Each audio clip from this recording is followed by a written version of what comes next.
that this session is being recorded, and once it's finished, then I will upload the link on MS Teams as well as a video on Moodle. So I think let's first look at the submissions. Let's take a look at the report on the submissions rather. So basically, I've got 95 students that I manually enrolled on MS Teams. Only 29 submitted. So it's not a good thing. You're supposed to make sure that you submit all homeworks or classworks or assignments that you are asked to do. So, however, I will continue with today's session, and what we need to do is to look at the assignment first. So this is the assignment that I ask you to do. So it's tutorial 8.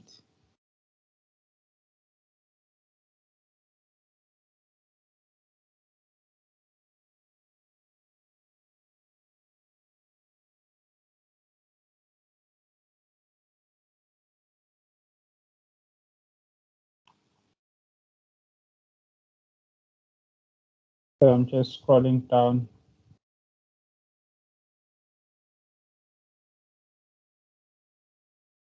Yes. Okay, so this is the tutorial. Yes, I'm listening. Yes, Mr. Nguban, I'm listening. Okay. Okay, so I think I will continue. Do you want to talk, Mr. Ngubane? Okay, no, it's fine. I will continue then. So this is the revision work that we need to do today. And the first problem that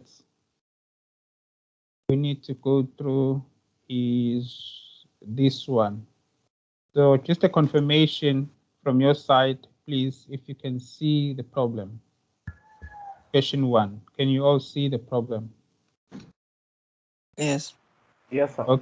Okay, thank you very much. Right, so here basically, usually what you will get is a pin support on one side and the roller support on the other side. So these are just basically arrows that showing you the position where the support is, but strictly speaking, we're supposed to show a pin, we're supposed to identify the type of the support at each node. So I'm going to assume that A is a pin and then a D is a roller support.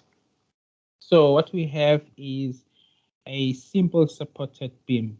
The beam is supported between node A and node D. There's no cantilever, there are no overhang. So this is just a simple supported beam. The beam is not carrying a symmetrical load. So it's not a straightforward problem to sort of like solve. So but it's not difficult either. So what we have, if we look at the loads that we're given, we have a uniformly distributed load of 10 kilonewton per meter. So that's the first load that we need to realize, acknowledge. There's a UDL of 10 kilonewton per meter. So what does this mean?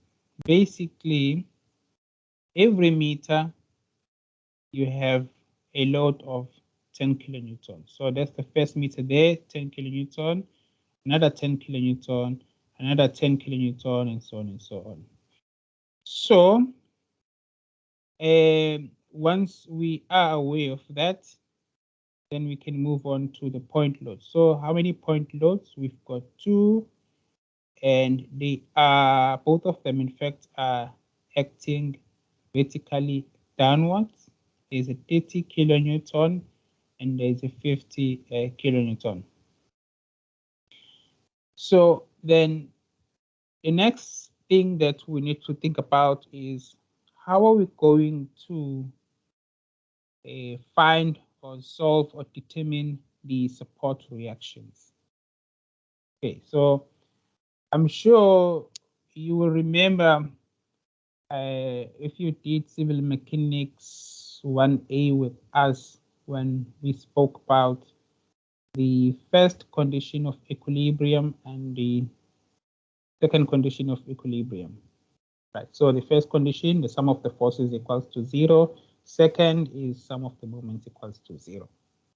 So we're going to apply these principles today. Right, so for the support reactions, okay, let's say I would like to start with a VA first. So V will be for vertical, and then A, that's basically the node or the position of that support. So we're going to do a VA first. So if you want to find VA first, we're going to apply the second condition of equilibrium. So it's sum of the moments equals to 0. So we're saying the second condition of equilibrium is sum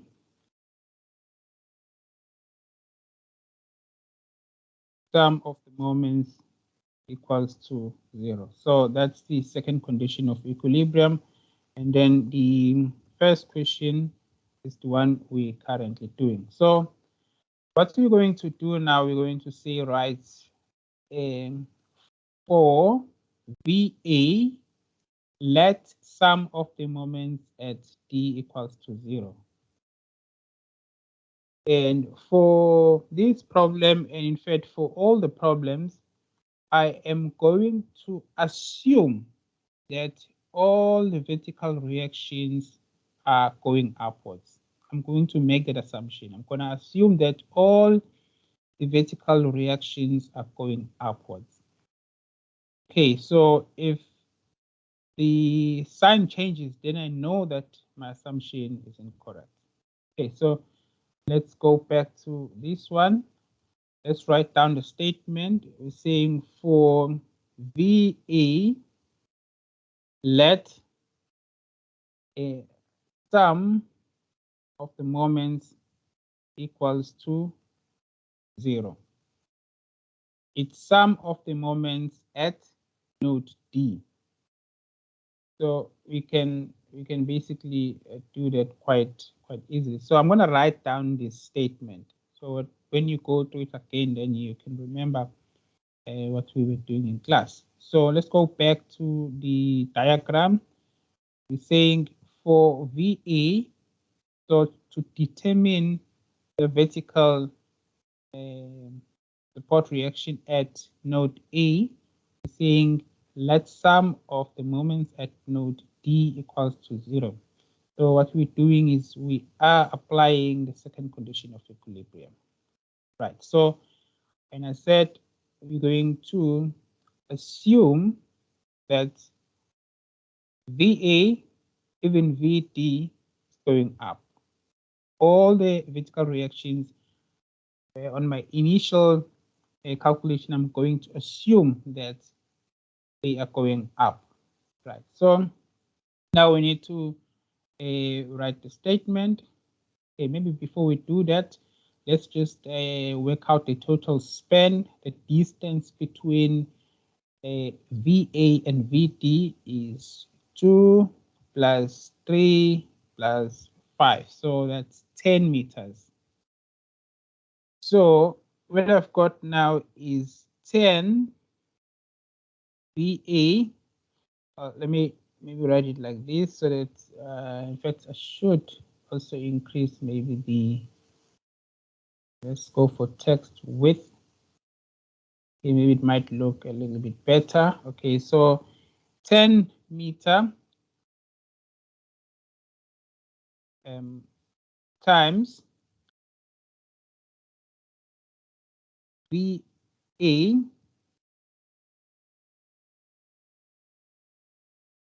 is basically a clockwise moment about node D. Okay, so 10 is the distance, VA is the unknown. So 10 VA,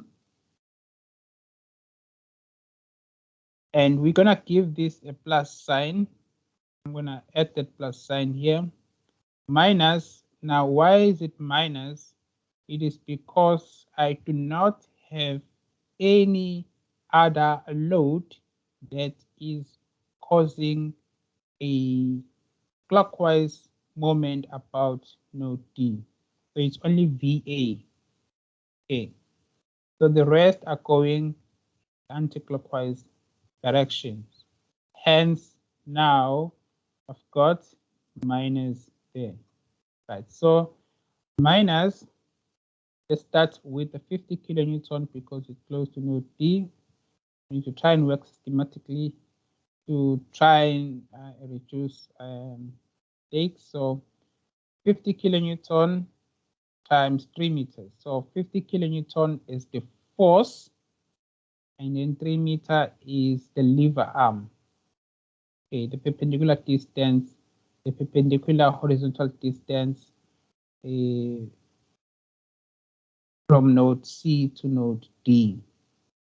So moment is a force times a perpendicular distance. So we've got a force of a 50 kilonewton times a perpendicular distance of 3 meters. Right. So I think we should use brackets. Okay, right. So let's go back to the diagram. 50 kilonewton is the force. 3 meter is the perpendicular distance, the lever arm. Okay. Then we have another concentrated load, a force of 30 kilonewton at node B. This force of 30 kilonewton is also causing anti-clockwise rotation about node D. Hence, I'm giving it minus. So what is the force? It's 30 kilonewton. Force is 30 kilonewton. And then what is the lever arm for that force? Is 5 meter plus 3 meter. So we've got 8 meters. Okay, right. So the next one, I shouldn't forget. I think I should just put this like brackets and then minus. Why minus? Because we've already established that the rest of the forces that we need to deal with are going anti-clockwise about node D. The last one is a uniformly distributed load of 10 kilonewton per meter. And I've already explained to you that what we have here is 10 kilonewton every meter. Right, so 10 kilonewton per meter is a UDL. We need to calculate the load or the weight for this UDL. Right. So what we have is 10 kilonewton per meter times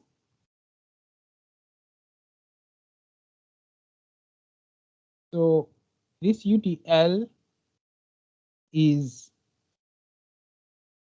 spanning from node A to node C. So it covers distance of 2 meter plus 5 meter. And then this gives us 7 meters. So right now, what we currently have is a force. This is not a moment. This is a force. This is just a force. It is not a moment. So please, you mustn't forget that this is just a force at the moment. So the force of 70 kilonewton, it is not a moment. What we need now is a lever arm. So that this force now of 70 kilonewton is at the center of node A to C. So it's somewhere here. And then we've got 7 meters divided by 2, that's 3.5 plus 3, then you get 6.5. Right, so the lever arm is 6.5 meters. Right, for VA, let's sum of the moments at D. So we've covered that equals to 0. So what I'm going to do now is to say equals to 0. Okay, what we need to do is to just go through the check. So we said the lever arm for VA is 2, 7, 10. So let's look at the first term. 10 meters times VA gives us a moment. VA is the unknown. And then we do not have any other moment that is going clockwise about node D. So the rest going anti-clockwise. So the first moment is 50 kilonewton times a distance of 3 meters. Let's check that. So that's minus, that's correct. 50 kilonewton times 3 meters. Yes, I'm listening, sir. Yes, sir. Can I ask, how did you get up to the 6.5? Okay, let's go back to the 6.5. Okay, he's talking about this one, right? So maybe what I should do is just to use Purple 6.5. That's what he's talking about, right? So the 6.5 is the lever arm for the UDL. So this is the uniformly distributed load from node A to C. We then calculated a force. The force is 10 times 7, that's 70 kilonewton. So the force is somewhere here. Then the next question is, my apologies, is what is the center distance between node A and C? What is 7 divided by 2? You get 3.5. So if the force of 70 kilonewton is somewhere here, then from where my cell cursor is to node C is 3.5. But we're taking moments about node D, so we then say 3.5 plus 3, then you get 6.5. Does that answer your question? Thank you, sir. Okay, right. Okay, thanks. Okay, and then I'm gonna ask everyone to then calculate a VA for me. So please, let's just do it now. There is an old saying, There's an old saying that says procrastination is a thief of time. So let's not postpone. You're not gonna do it again when you watch this video. I'm suggesting and I'm pleading with you, let's do this calculation now and let's agree on the answer for VA. Then I will show you how to write the answer correctly. So please, can you assist me with that? Let's calculate now. Let's work out what you get for VA. Please, it's a request. Then I'll give you say 2 minutes to do that.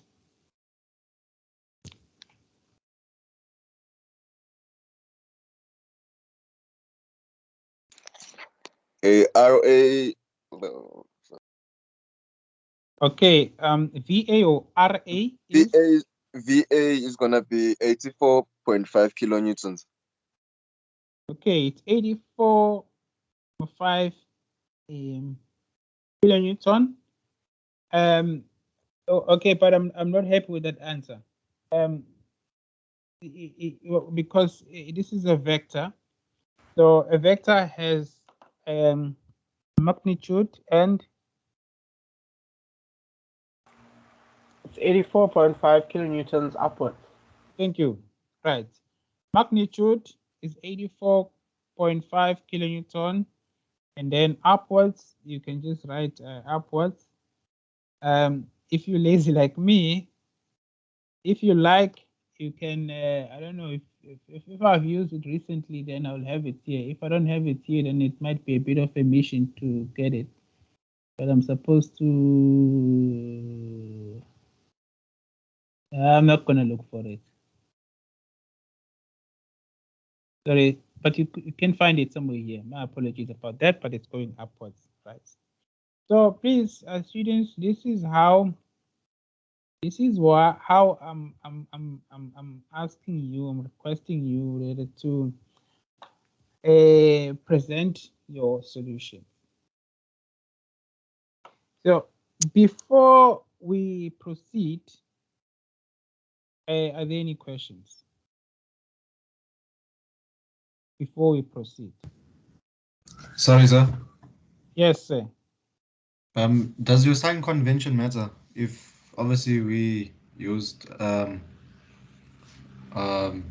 anti-clockwise as positive and clockwise as negative, does it matter?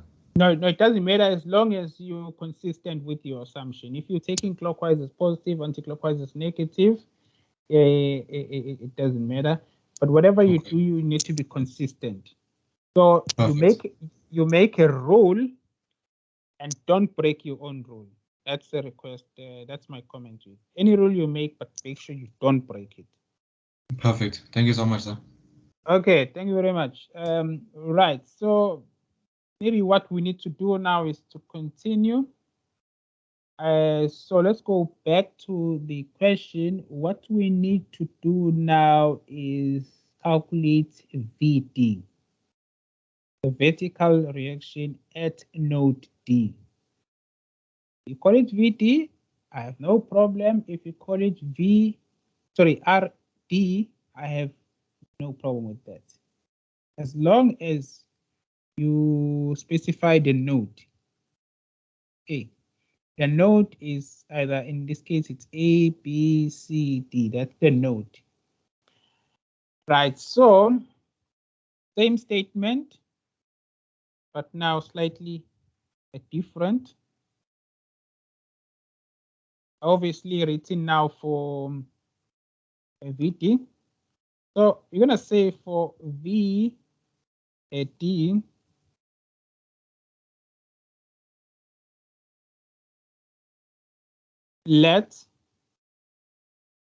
what I need to do now is to use the subscript there, otherwise it might end up confusing us. For VD, let sum symbol, so let's sum of the moments at node A equals to 0. Right. So for VT, let sum of the moments at node A equals to 0. And then again, coming up from the previous question, if you stick to some of the moments, if you stick to anti-clockwise minus clockwise positive, I have no problem with that. If you want to, you can change the sign convention. You can take anti-clockwise now as positive, and then the other ones as negative, as long as you're consistent. Okay, but to make to make life easy, I'm going to stick to the initial sign convention. If we do that, then you will have to start with minus. Okay. I need to sort out one problem. I think this computer is just picking it up now as this thing, so it's fine. I won't press space. So minus 10 meter times V times VD. Okay. We're taking moments at node A. Then, so I'm assuming we agreed that we're going to assume VD up, right? So, and then if we stick to the sign convention of anything that's going clockwise positive, anti-clockwise minus. So obviously you will start with minus there, and then the next one will then be plus, because 30 kilonewton, 50 kilonewton, and 10 kilonewton per meter are now causing clockwise rotation or moment about node E. So I'm going to start with 30 kilonewton is the force. The lever arm for 30 kilonewton is 2 meters. So what we have now is 80 kilonewton times the lever arm is 2 meters, the distance from node A to node B. So times 2 meters. Okay. Then the next one is the 50 kilonewton. The 50 kilonewton is plus, so there's 50 kilonewton times, what is the lever arm for 50 kilonewton? 2 meter plus 5 meter, you get 7 meters, right? So this is the second moment that is going in the clockwise direction. The third one is the UDL. The unit for the uniformly distributed load is kilonewton per meter. So the UDL is also plus. So we said the UDL is 10 kilonewton per meter.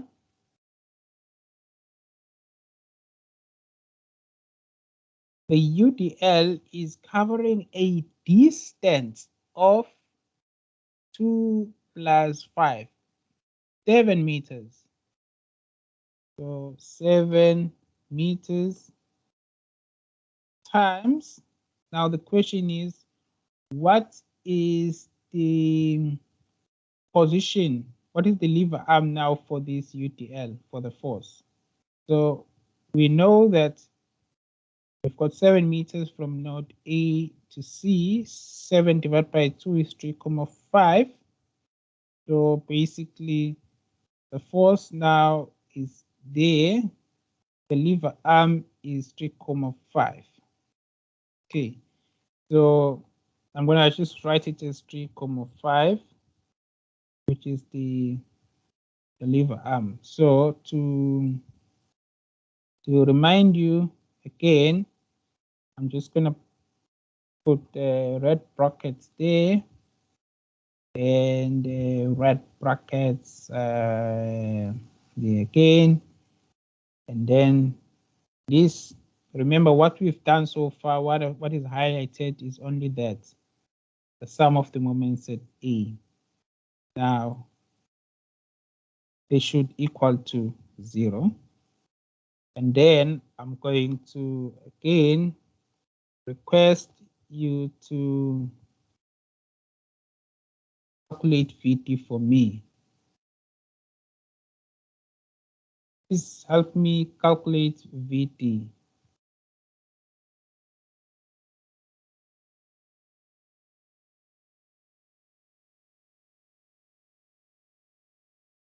I'll give you 2 minutes to do that.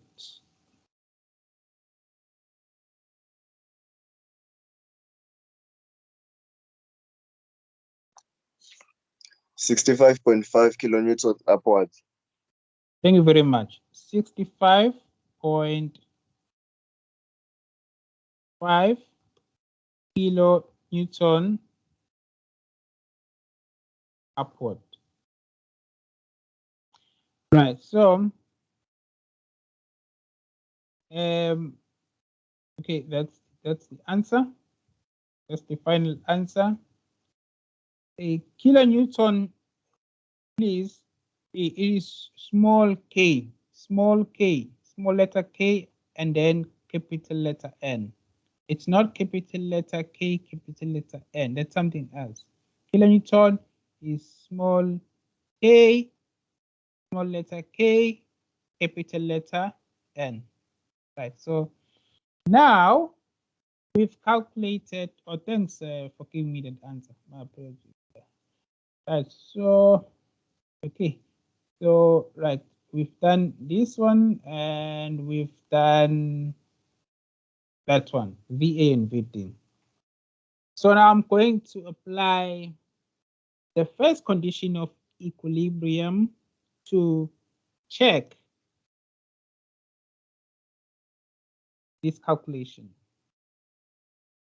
So now we're going to apply the first condition of equilibrium to check. Sorry, to check these calculations. So second condition of equilibrium is then the sum of the forces equal to 0. That's the first condition of equilibrium. Okay, right. Then let's start with the support reaction. So this is support reaction. So what we have is this plus, so we have 84.5 plus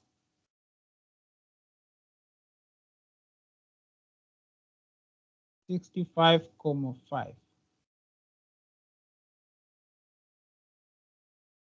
Only two, right? VA and VT. Okay, so what you're gonna get here is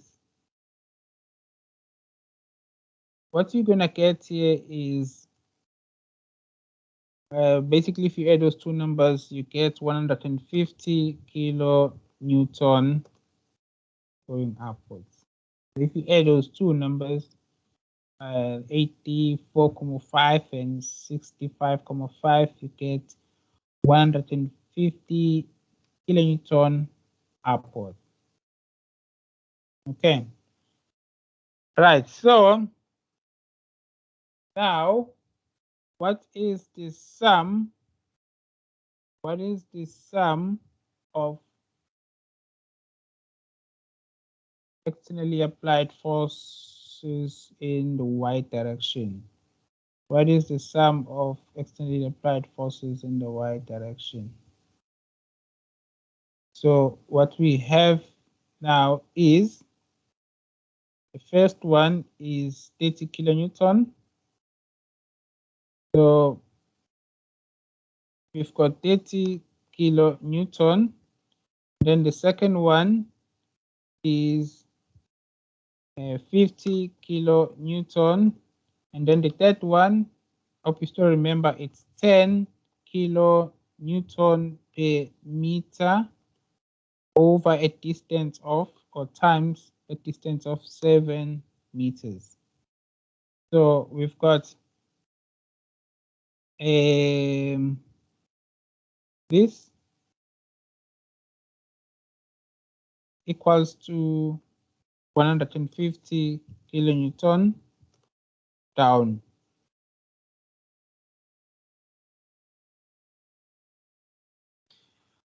Okay. So now we need to be careful how we write this, right?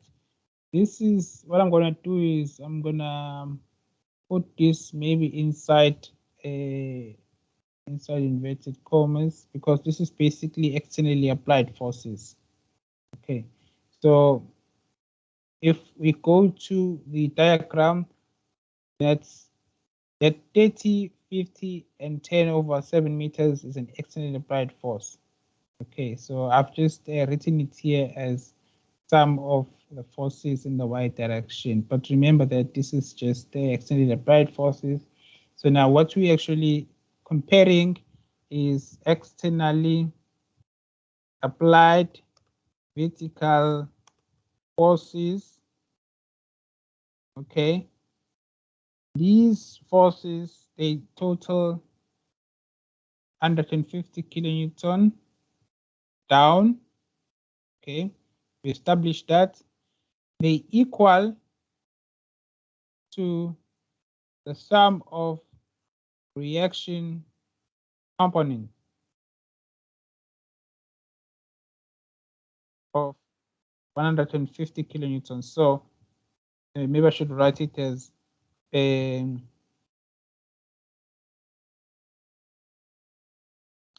externally applied vertical forces equal to sum of vertical reactions. So I just need to make sure that the terminology I'm using here is basically going to be easy for you to remember, right? So here we're looking at externally applied vertical forces. Now it equals to the sum of vertical reactions. What is the sum of vertical reactions? That is 150 kilonewton, right? And then what is the sum of externally applied vertical forces? We worked out 150 kilonewton. Now, maybe I should actually try and find this, because I think I might want to use it. Okay, there is it, right? So externally applied forces are going down. So insert, and then sum of vertical reactions is going up. So enter more symbols, stays up. Insert and then close. So going down, your externally applied forces of 150 kilonewton. Then going up, we've got your vertical reactions at the supports of 150 kilonewton. In fact, here what I should do is write some of vertical support reactions. Yes, I'm listening, sir. Is it necessary for us to write down the story when we're solving for this? No. A very good question. No, you don't have to. All I need from you is basically all I need from you is this. So I'm going to show you what I need from you, right? All I need from you is this, right? That calculation there, and that calculation there, and just do the check. So when you do the check, the way you'll do it, all you can do is just to say VA plus VD equals 250 going up equals to the DT plus 50 plus 70 going down. So you need to find a way to actually summarize this. I'm writing it this way so that because I also need to explain it to you. But I'll show you. I think I saw one. I believe Jordan is here. Menira, if you could allow me to just use yours as an example, because when I checked this yesterday, I noticed that yours has both what I like very much and what I don't like. Sorry if you don't mind.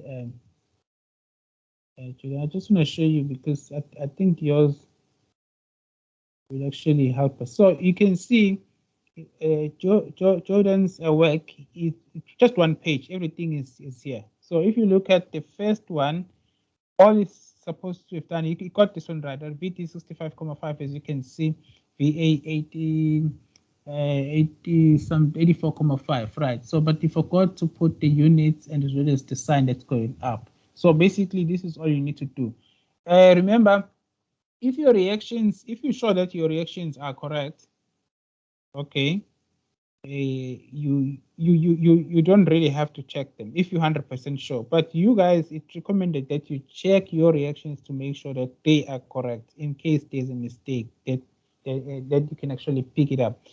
If you are asked to check your reactions, usually you're getting marks for that. So even if your reactions may be correct, since you're asked to check your reactions, then you'll then be forced to check your reactions. But if you're not asked to check your reactions, then basically the check that you do is basically just for free. You'll be just just checking it for free. There's nothing wrong with that, really. Okay, does that answer your question? So I want your work to be Yes, sir. as precise as possible, like the one I showed you, Jordan. Because I mean, this thing happens quite often. You find one student, he puts everything on one piece of paper. It's easy to hang, like, can see exactly what's happening. Then you'll find another student, because it's 5 questions, sending me spending or using 5 pages, which is I'm not saying it's actually wrong. All I'm saying is this can fit on one page. That's it. So please, we are engineers. We need to take care of the environment. So let's try and minimize any wastage. You need to use your time very effectively. Right. So now we need to move on to another problem. Right. So, okay, I see this one has a cantilever. Okay, we can move on to this problem. Okay, now I'm going to do it by hand because it takes time to type this thing. So what I'm going to do before I forget, let me just highlight everything here. Let me see if I can put it on chat. I don't know if that's possible. It's quite show conversation. Let me try and paste it. Yeah, I don't know if it's gonna work. Okay, yeah, so it's done. That's the first one, question 1. So now I'm going to use the document camera to do the next one. Right, so let's look at the second problem. So students, please, you need to open your study guide. Okay, we're doing this problem now, question 2. So this is the problem that we're going to look at now. Right, so what I need to do on my side is to find a way to show you what I'm doing, what I'm going to do to make my life easy is to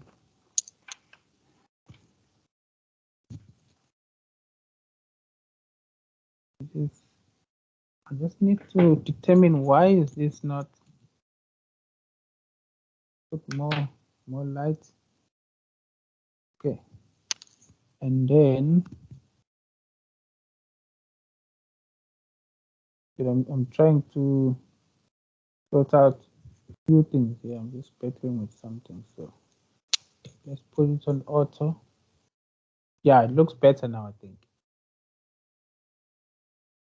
Okay. I think it looks better now. Hope you're all okay. Can you see my screen? Yes, we can. Yes, sir. Okay, thank you very much. Right. So just one question, please. Sorry. Yes, I'm listening. I want to find out if we are not required to do a check in the question, or the question does not specify. Instead of doing moments on both supports, can we do the moments on one and then use sum of forces upwards to calculate the second reaction? Would that be a problem? You can't do it like that, but then what if the first reaction is incorrect? It's just too risky to do that, unless we're dealing with a very, very simple and straightforward problem. Because basically, let's say VA was incorrect. Let's say I made a mistake and I wrote it as 48,5. So if you're doing it that way, then unfortunately you're gonna lose a lot of marks. But if you maybe do it this way, then you may then hopefully get VT correctly. So you just basically lose a mark for VA. Okay, so you can't do it the way you're saying it, but you must just realize that there is risk involved. Okay, thanks, sir. All right, sure. Thanks. So let's go back to this. So where's the question? This is the question we're dealing with. So what we're going to do now is sort out VA first. Okay. So maybe I don't know if I should give you time to copy this question down, because I won't be able to show both the document camera as well as the question. So, and obviously you on your side, I think you want to see what I'm doing, but at the same time have the question somewhere. So please, can I ask you to copy question 2? This is question 2, this one we're doing now. Can I ask you to copy it down? I'll give you 2 minutes to do that.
Okay, students, I think time is up now, so I need to continue. So I've got this problem in front of you. This is question 2. Okay, we need to go to the solution.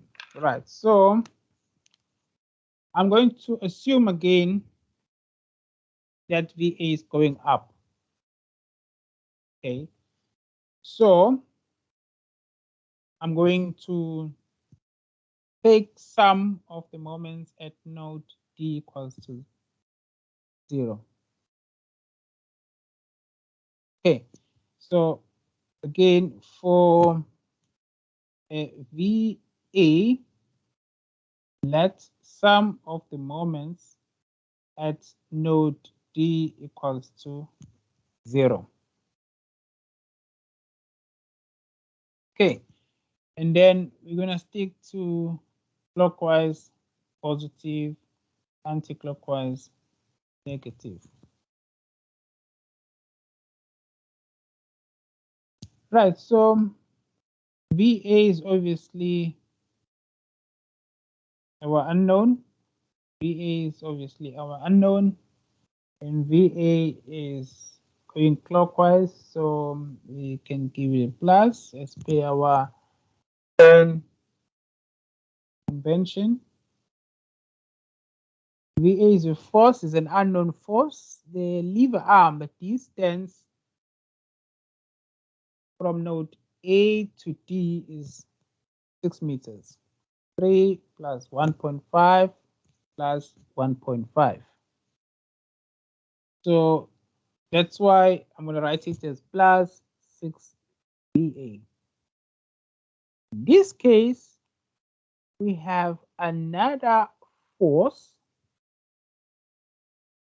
of 15 kilonewton that is causing clockwise rotation about node D. We have another force of 15 kilonewton that is causing clockwise rotation about node D. So I've got the force, the lever arm for that force is 3 meters. Okay, so far so good, hopefully, right? So what we're saying is plus it is because of the sign convention we adopted that clockwise is positive, anti-clockwise is negative. So it's plus. The unknown force is VA. Its lever arm is 6 meters.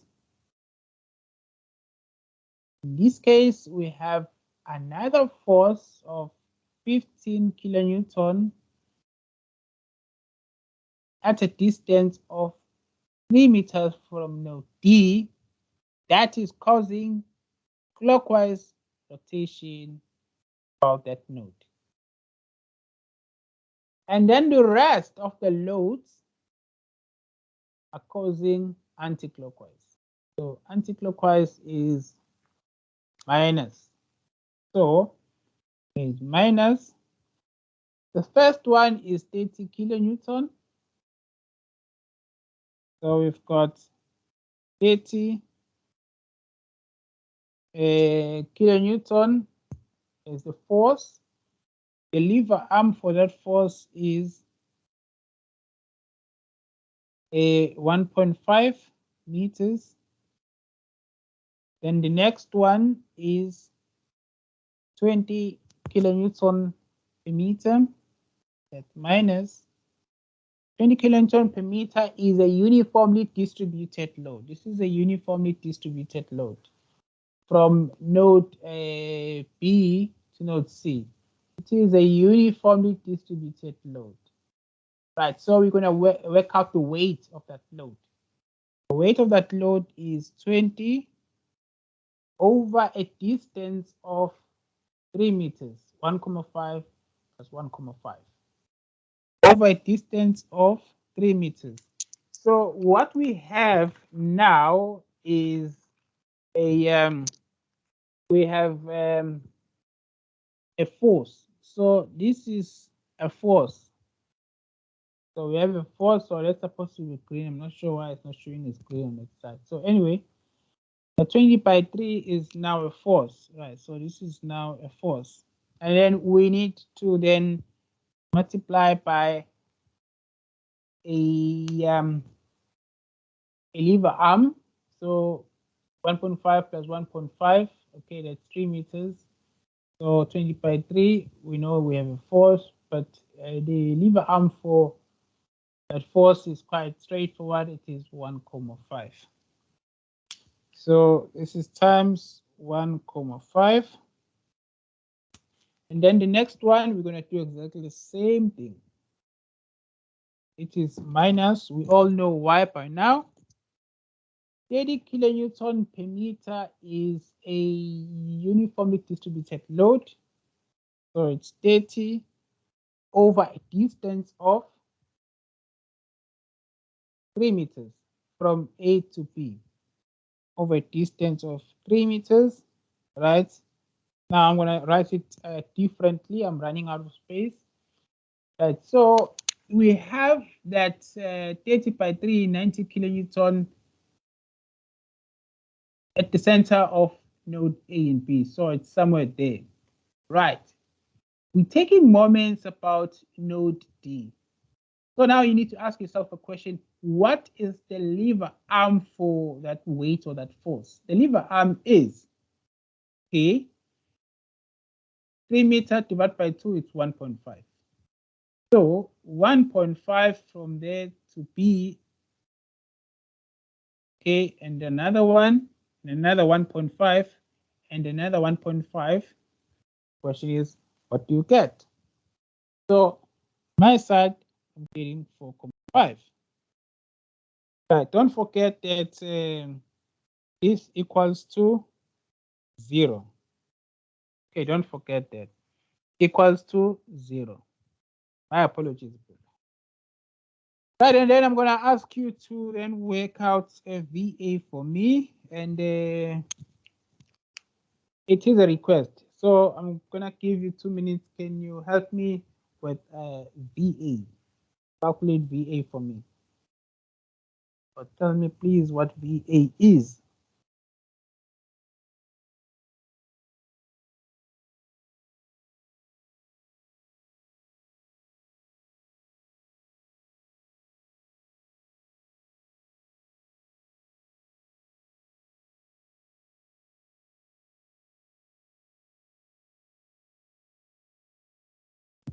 Please, we all working. No procrastination. We need to do it now, please. So what is VA? Anyone, please?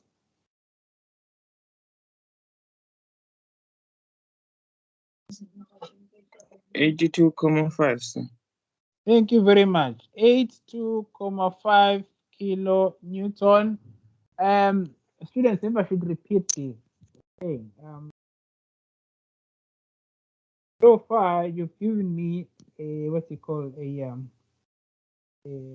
magnitude of the force, but this is a vector, so I need to know the direction.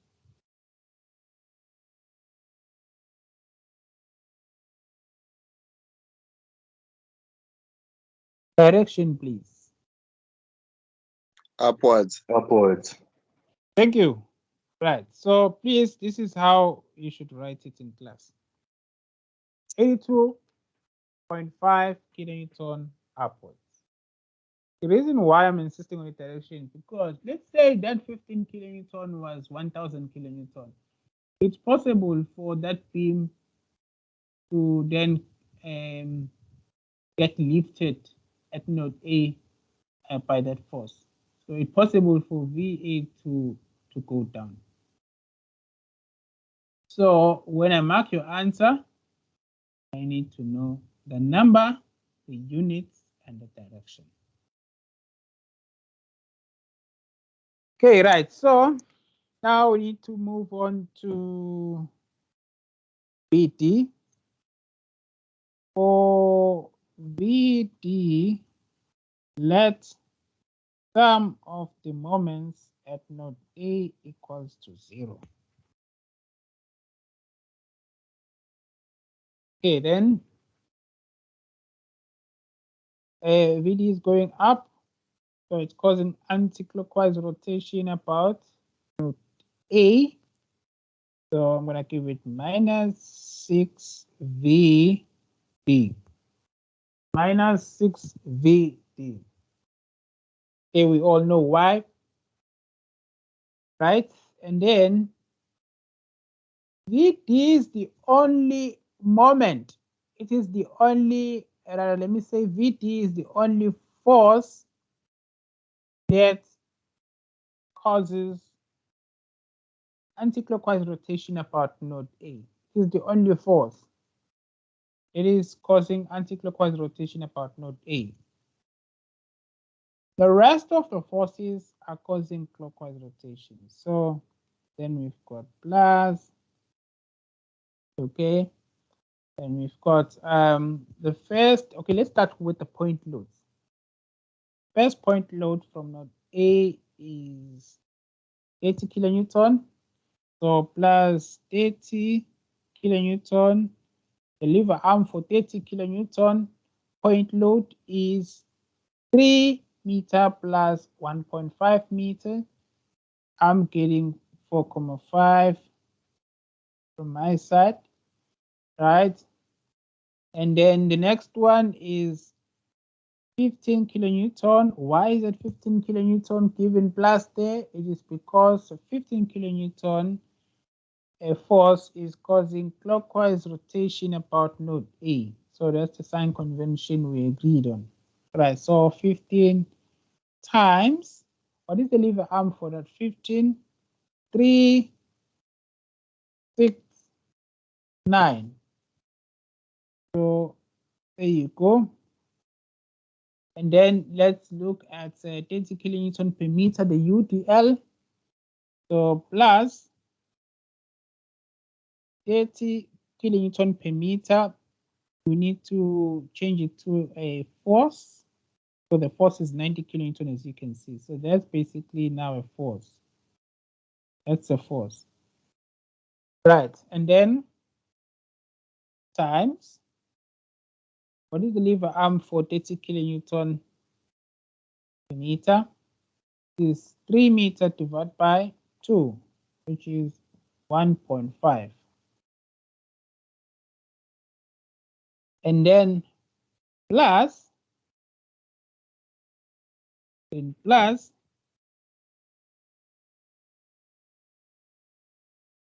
next one is 20 kilonewton per meter. 20 kilonewton per meter is a UDL. Change it to a force. Then you have distance from node B to D is 3 meters. So 20 times 3 meters. It is now a force. So this is now a force. But the moment is a force times perpendicular distance, lever arm. What is the lever arm? The lever arm for 20 kilonewton per meter is at 1.5 plus 3. You should get 4.5. And then don't forget, so far we've got sum of the moments at node A.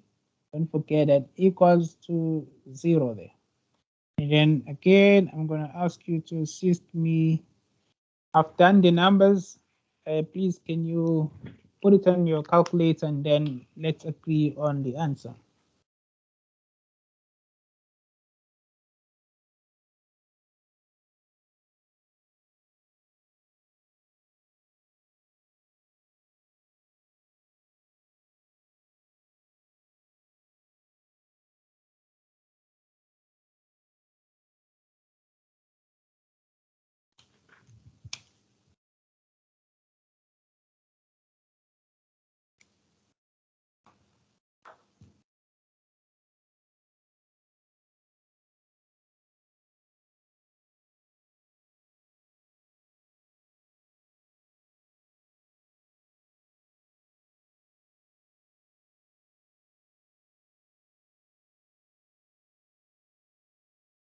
Anyone, please?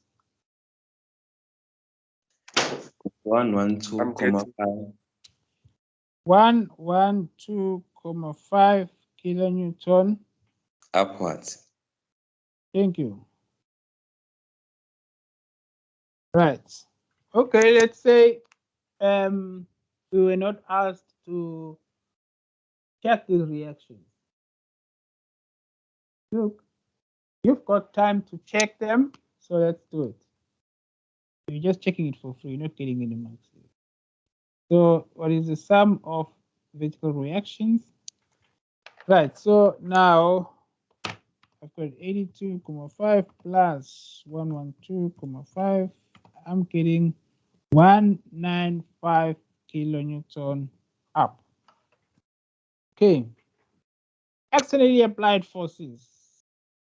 Okay. So about vertical forces, they're all going down. So that I know, all going down. So the first one is 30 kilonewton. Then we've got another one, 15 kilonewton. Then we've got another one, 80 kilonewton per meter over a distance of 3 meters. Another one is 20 over a distance of 3 meters. So you can do the numbers yourself, see what you get, and we can compare our answers. I'm getting here, if you add all of this, I'm getting 195 kilonewton. Externally applied forces, 195 going down. The support reactions, 1 and 5 going up, therefore it's okay. Okay. Right, so we're now gonna move on to the next problem. So it happened that the next problem is question 5. I think I should do with you. I think we should do question 5. I think I should do question 5 first. Right, so question 5 is this one. So I'm gonna ask you to copy this problem down. Make sure you copy it yourself so that we can work through it together. So question 5, please. Can you all copy it down?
Okay, students, I think time is up, so we need to continue. Right, so we have a uniformly distributed load of 12 kilonewton per meter between node A and B. And between B and C, we have another uniformly distributed load of 20 kilonewton per meter. No load, no UDL, rather, let me just put it that way, between C and D, no point load between C and D. Between D and E, there is a point load, but no UDL. Right, so we are given all dimensions in meters. That's another way to show it. Okay, that's 3, 4, 1, 2. And that vertical distance is 1.5 meters. And the 30 kilonewton, the assumption we're making is that it is perpendicular to that inclined member. Okay, so what we need to do now is, okay, let me just sort out something here. That's A, B, that's C, D, E, and then we have F here. Let me just put that as note.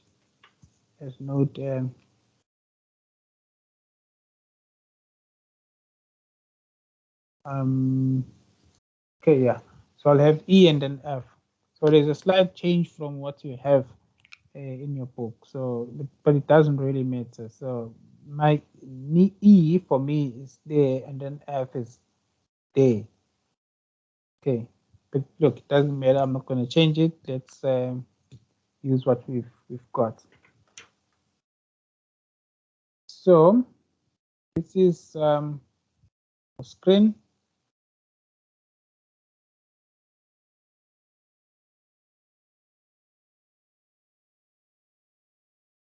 So the first thing we need to do now is to work out the vertical and horizontal component of the 30 kilonewton force. So what I mean by that is this. We have an inclined member, then we have a force of 30 kilonewton. We are given this horizontal distance is 2 meters. The vertical distance is 1.5 meter. Right, so if the structure is continuous here, I'm gonna show it like this, right? So what I'm saying is what we can do is work out the vertical as well as the horizontal component of that 30 kilonewton force. Okay, but before we do that, I need to work out this angle theta. Okay, so we need to work out that angle.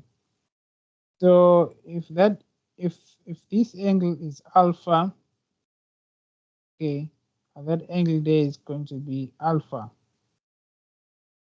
Okay, and then so once we work out this one, we can get that one. Once we know that one, then we can then work out theta. So let's work out alpha first. So alpha equals to 1.5 divided by 2 10. So if I do that, then let's see what we get. 1.5 divided by 2, right? And then at 10, I'm getting alpha equals to 36, let's say 87 degrees. Okay, so I know this angle, what it is. I know what that angle what it is. Okay, now I know alpha, I can work out theta. So therefore, theta equals to 90 degrees minus alpha, and then you should get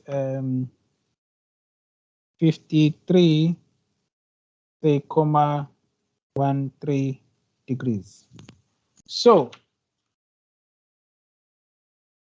that's what you're supposed to get, right? 53,13 degrees. Now coming back to this problem, we're saying that that angle there is angle theta, which is 53,13 degrees. So basically, that's that angle there.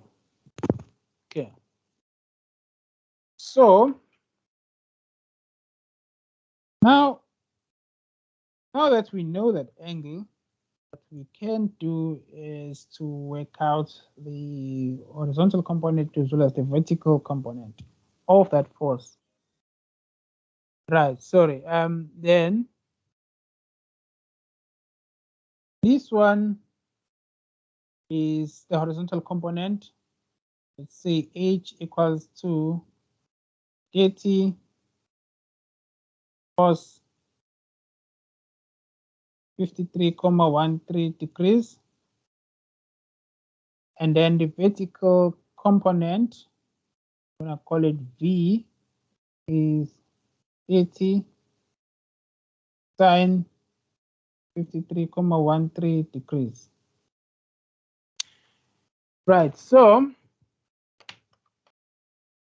let's see what you get. So sine 53,13.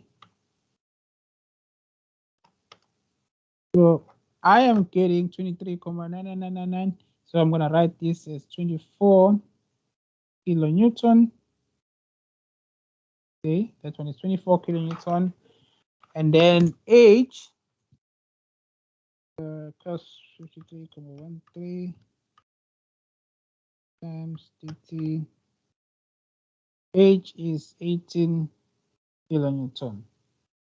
Right. So what I'm saying, instead of writing 30 kilonewton there, I'm gonna make a plan. And the plan I'm talking about is this. I'm going to show you. I need to make a plan here, otherwise, I'm going to end up with a little bit of headache. So I'm going to make a plan. I'm making that plan as we speak. So basically, I'm making that plan.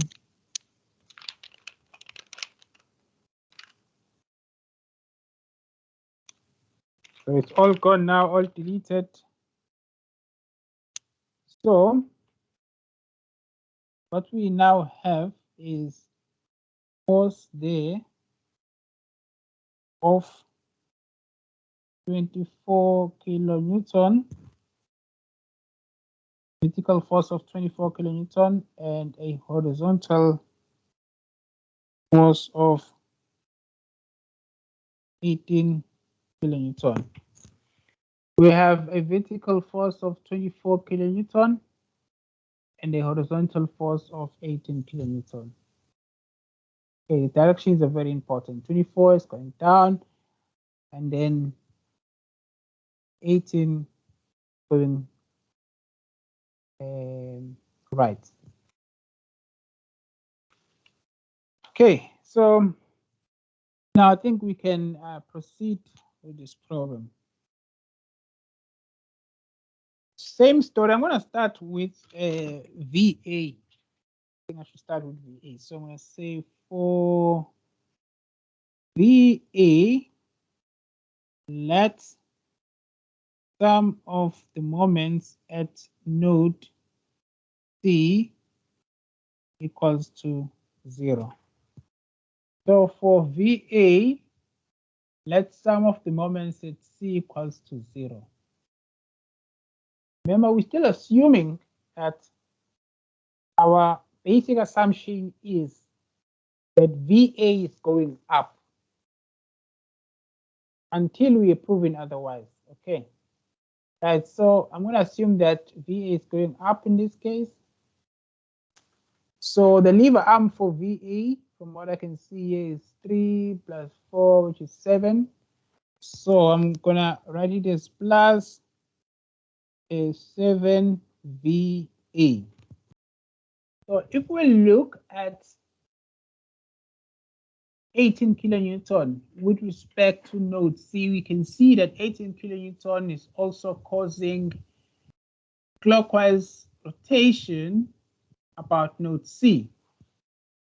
So plus 18 kilonewton. The lever arm for 18 kilonewton is 1.5 meters. So times 1.5 meters. And then plus, we also have 24 kilonewton, right? If you look at 24 kilonewton with respect to node C, you can see that 24 kilonewton force is causing clockwise rotation about node C. Hence, we've got that plus now. The force is 24 kilonewton. The lever arm for 24 kilonewton is 1 plus 2, that is 3. Okay, and then, sorry, I must apologize. This document camera is keeps zooming in and out. My apologies for that. So now it looks like we have considered all clockwise moments. Okay, the first one is coming from VA, the second one is coming from 18 kilonewton, the last one 24 kilonewton. And all have, from what I can see, correct lever arms. Okay, now minus, why minus? Because we now have forces that are going in the anti-clockwise direction, or that are causing anti-clockwise moments about node C. So the first one is 20 kilonewton. So we've got 20 kilonewton is a uniformly distributed load. So that now needs to be changed into a force.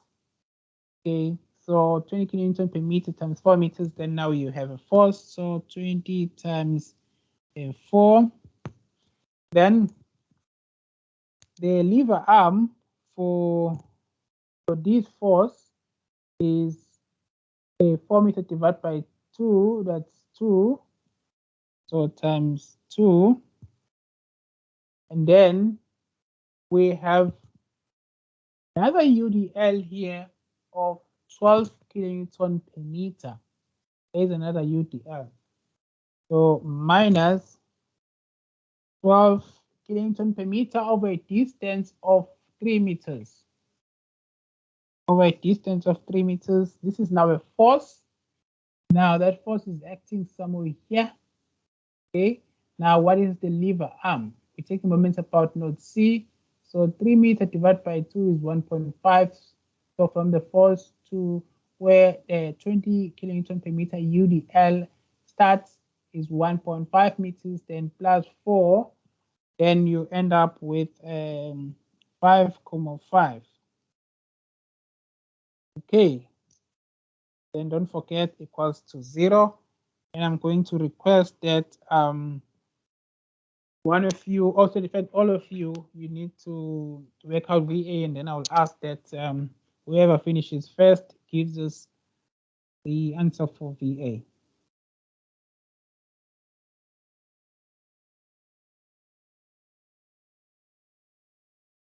Answer for VA, please.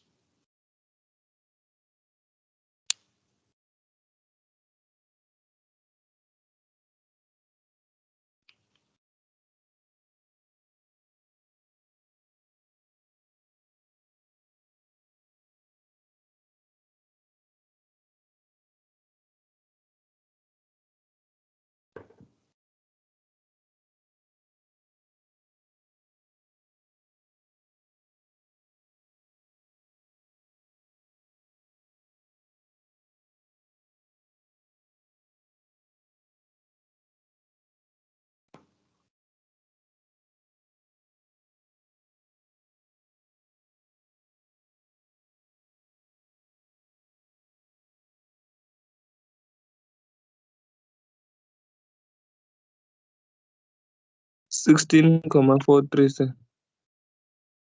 16,43. Hey, that's not what I'm getting here on my calculator. What is? Sorry, can I get a 37. confirmation? 37. So. Oh yeah, I also got 37.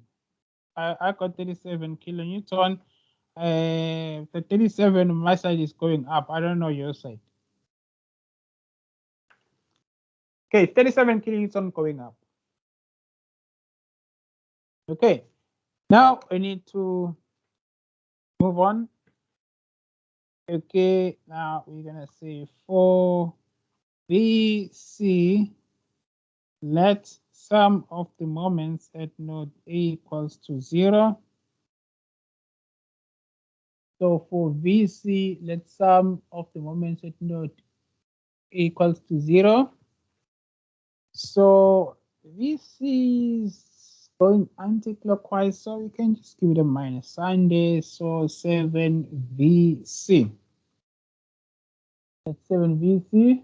And then rest, the 12, the 20, the 8, and the 24 are all causing clockwise rotation about node A. So you've got plus. I'm going to start with the point load.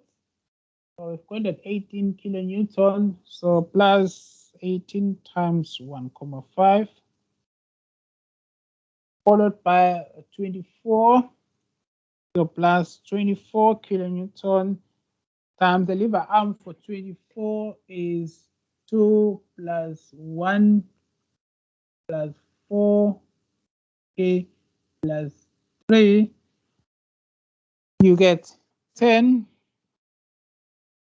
Then let's move to the 20 kilonewton per meter, UTL. So plus 20 kilonewton per meter over a distance of 4 meters. So it times 4. And then the lever arm, the force, okay, so far we have a force. We've managed to work out the force of 80 kilonewton. Okay, that force is somewhere there. Then the lever arm is 2 meter plus 3. Then you get 5. Okay, and then plus, okay, the small UDL of 12. So you've got 12 over a distance of 3 meters. And then the lever arm for the 12 kilonewton per meter is 1.5. That equals to 0. So at 12 over a distance of 3 meters. So now we have a force of 36 kilonewton. Then the lever arm is a distance from where the force is to where we're taking moments about. That's 3 meters divided by 2, that's 1.5. And then we can now work out VC. So what is VC? Can someone help us VC?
VC, please.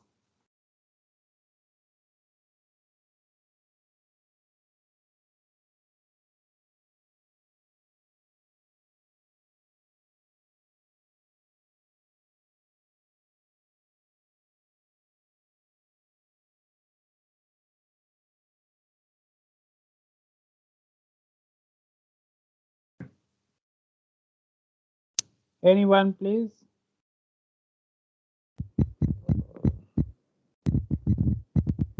It's 103 upwards. Okay, thank you very much. 103 kilonewton upwards. Right, so what is the sum of the vertical reactions? Can you work it out for me? What is sum of VRs? I know that it's going up, but what is the sum of VR? 140 kilonewton. Now, what you do is this. You need to say, what is the sum of the forces in y direction that are going down? Right, so now we've got 24 kilonewton down. Then we have this load of 20 kilonewton per meter. So 20 by 4. Okay. This is 20 kilonewton per meter times 4 meter going down. Yes.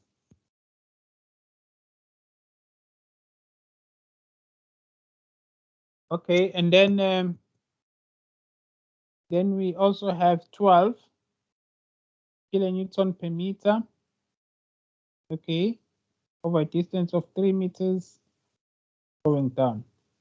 So that's 24 plus 80 plus 36. I'm getting 140 kilonewton going down. Therefore, it's okay. And then after this, you need to be careful.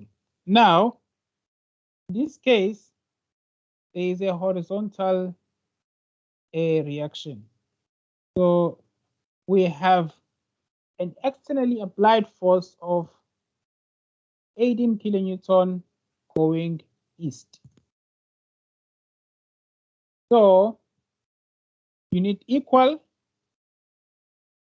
at node A. So HA, you need to acknowledge the fact that you need equal. So what is equal? 18 kilonewton, or in the opposite direction. So what you're going to end up with, sorry, I'm running out of space here. So we've got 18 kilonewton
Awuseliphelile Nicholas.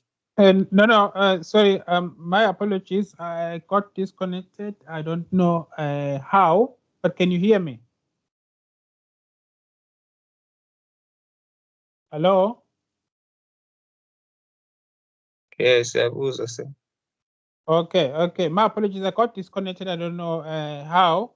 But it happened at the time when I was trying to show you something, about the horizontal reaction. I think that's the point where we lost each other. So what I need to do now is to share my screen.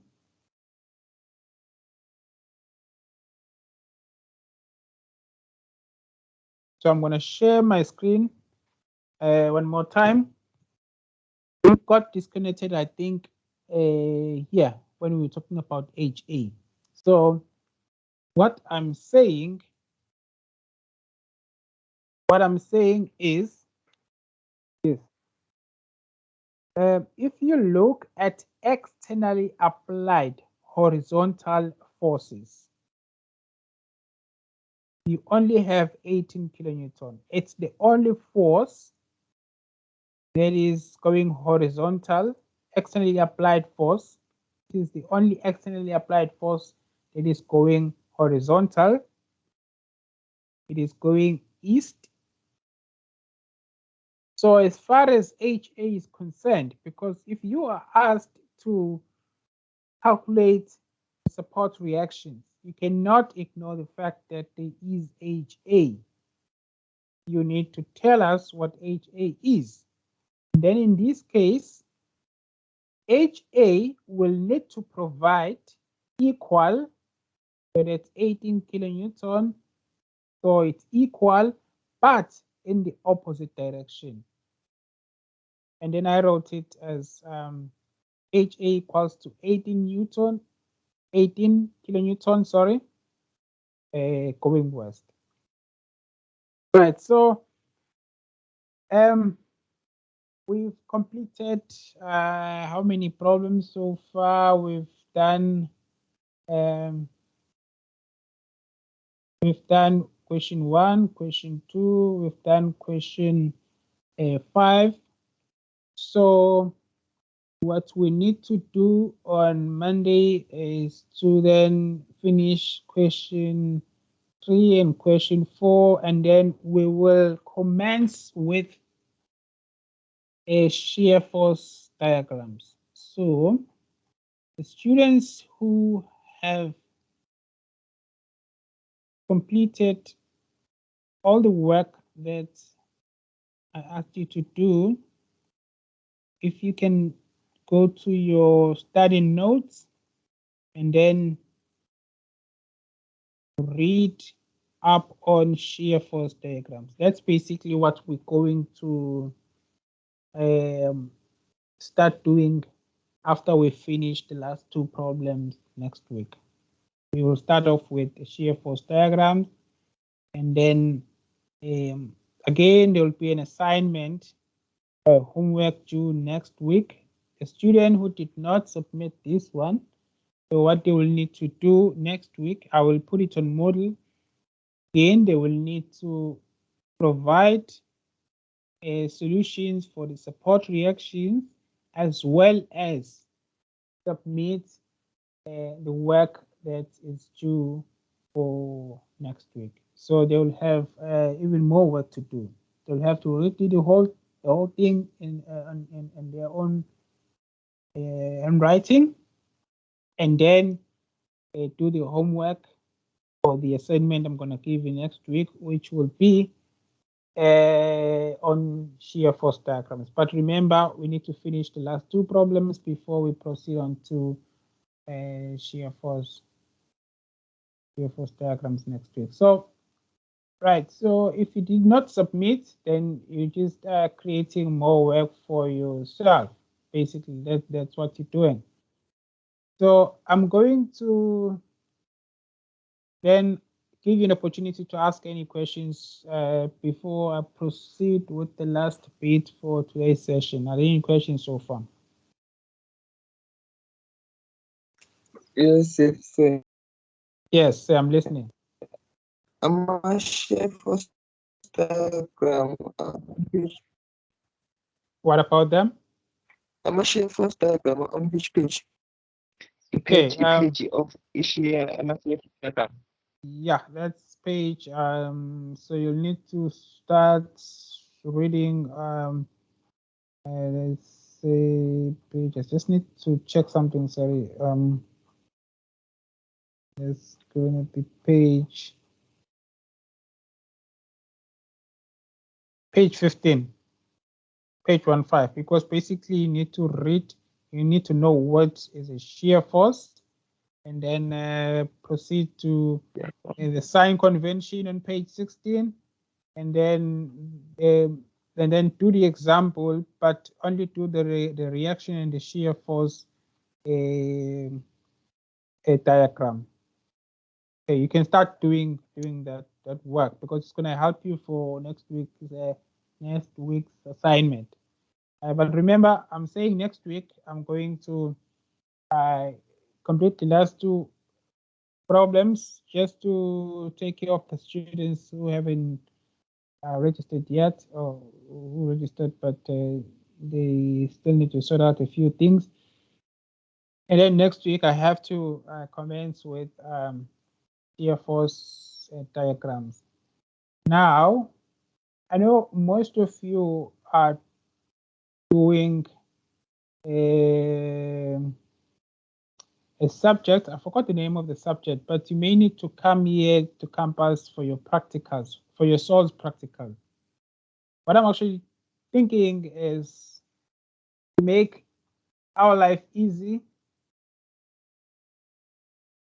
The day you're coming for your practical, I think that I should then come downstairs in the SOILS lab and then issue the books, so that you don't have to run up and down, because I know some of you are coming from, I don't know, Maritzburg or what. So I think we need to work in an engineered manner and scholarly manner. So yeah, I'll speak to Ms. Toliswa, so that when you come for your SOLS practical, then I can then come downstairs and then issue the books. I think it's a fair game. And then the students who are not doing that particular subject, then obviously I'll have to then make other arrangements for them. But I'll only issue books during the time that we both agreed upon, because I don't have, at the same time, I don't want to be running up and down with books, because if they get lost, then the DUT policy is very simple. You break, you pay, you lose, you pay. So that's why I even keep my laptop in the office. Rules are very simple, so I don't want to get caught up on that. Right. So, and then the students that did not submit the assignment, the first assignment, please, they need to work through it over the weekend, because remember, I'm saying next week, Friday or Thursday rather, you will need to submit everything, including what you still own. Okay, I don't know if we can call it a day now, but I'm done from my side. I'm sorry, sir. Yes, but yeah, with regards to the answers here, you said it's a 3-part answer. You get the value, the units, and the direction. Yes. Let's say for some reason a student puts in the wrong units or misses the direction, but then gets the other element correct. Does that mean you're gonna mark what they got wrong and just subtract what they couldn't get right? Usually if you get everything right, so if the actual number is correct, the units are correct, and the direction is indicated, then you get full marks. And usually, depending on the complexity of the question, you get 2 marks for each reaction component. Reaction component, some will have maybe HA, VA, VX, whatever the case is. So if you have the correct number, correct unit, correct direction, then you get full mark. Full mark 2 or 3. Right, then if anything is wrong, obviously you need to lose marks. So usually the magnitude, the actual number, is the important one. That's basically what you need to be able to show me. So for example, in a case where the reaction was 24 kilonewton up, let's say 24 is the only number, the only thing that you wrote, and it is correct in terms of the actual magnitude, and yes, fine, you get 1 mark. But then you lose half a mark for not showing the units and half mark for not showing the direction. And then in terms of your assessments, if you write using a pencil, then obviously you cannot come back and then say that something went wrong, you had this, whatever the case is. You will need to write using a pen. The reason why I do that is because, let's say you don't put the direction, then I'll put it for you. If you don't put the units, then I'll put the units for you, so that you can come back and say, no. I think there is a misunderstanding here. I had this thing. I'll just put it for you. So the most important thing, obviously, is to get that actual number, the reaction component, correct. That's the first thing. And then to get full marks, then obviously you need to give us correct units, because units are important. In most cases, units are in kilonewton. And then you need to give us the directions. And please don't guess that the vertical reaction always is always going up. A lot of cases, a lot of examples of even questions that I've given to students where the vertical reaction is in fact, is going down. To give an example, I did say to you that there is a problem with it. I think it's question 2, where there was that point load at the edge of the cantilever. If that point load, for example, was 2,000 kilonewton, most likely VA will have to pull down to counteract that rotation caused by the point load. So I don't know if it answers your question, but I think it was Mbata who asked the question. Oh yeah, yes sir, thank you. All right. Okay. Guys, we've got a weekend ahead of us, so from my side, I think I should just wish you a safe weekend, and just make sure that you do your work. Anything that you haven't done, just make sure you catch up. I think we should see each other next week, I think at 11 on MS Teams. And please ask the students who have not yet joined MS Teams, although I've invited everyone who have not yet logged onto Moodle. The system yet duty is that you need to log into Moodle so that you can then automatically enroll on MS Teams.